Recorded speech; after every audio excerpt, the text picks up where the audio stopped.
parole il avait? Vous disiez, c'était Marius Boudenfle qui faisait ça? Oui. Le pompier? Voilà.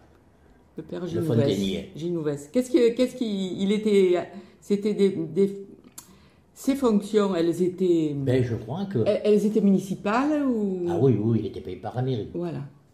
Oui, il était payé par la mairie. D'accord. Et avant lui, c'était on nommait Bouisson. Bouisson le cantonnier. C'est pas Bouisson le facteur? Non, s'il était facteur, était Non, le cantonnier. D'ailleurs, c'était sa femme qui était factrice, Madame Bouisson. Parce que c'est vraiment une anecdote, mais quand je suis née, maman a eu un très mauvais accouchement et j'avais la tête déformée. Et elle expliquait, et ça m'était resté ça, que bon, c'était le facteur Bouisson qui m'avait porté à la maison et qu'il avait fait tomber la boîte. C'est pour ça que je me souviens du facteur Bouisson. C'est pour ça que j'avais eu la tête un peu cabossée. Voilà. Bon, donc, son travail, alors... Mais sa fonction, c'était de faire couler les fontaines, pas que ça alimentait toutes les fontaines. Hein. Oui. Ça alimentait toutes les fontaines de Cuers. Les fontaines, à partir...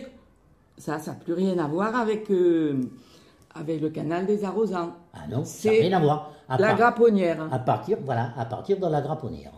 D'accord.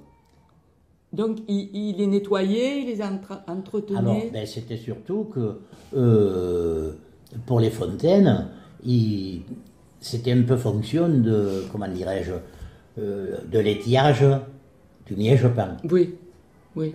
Si vous voyez que le bassin avait tendance à baisser, et bien il baissait un petit peu les fontaines, pour que les fontaines soient... puisque même, moi je me souviens étant gosse, plusieurs fois, l'eau était fermée la nuit, justement pour ne pas mettre dans la journée, d'avoir suffisamment de réserve au bassin de la Grapponnière. D'accord.